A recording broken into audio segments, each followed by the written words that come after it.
Dealing with condescending people can be frustrating, as they often make us feel inferior or belittled. Common signs of condescension include explaining things we already know, interrupting or talking over us, dismissing our opinions, or trying to control us. Condescending behavior can stem from insecurity or a desire to appear smarter.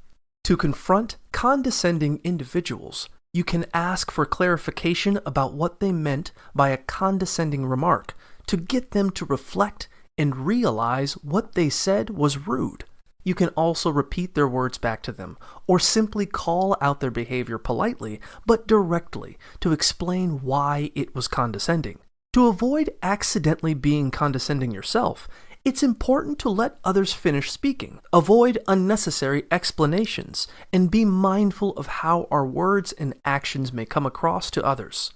If you find yourself being condescending, actively work on fostering better relationships by respecting others and their knowledge. Remember, condescending behavior can alienate others and create negative feelings, so strive to communicate respectfully and empathetically.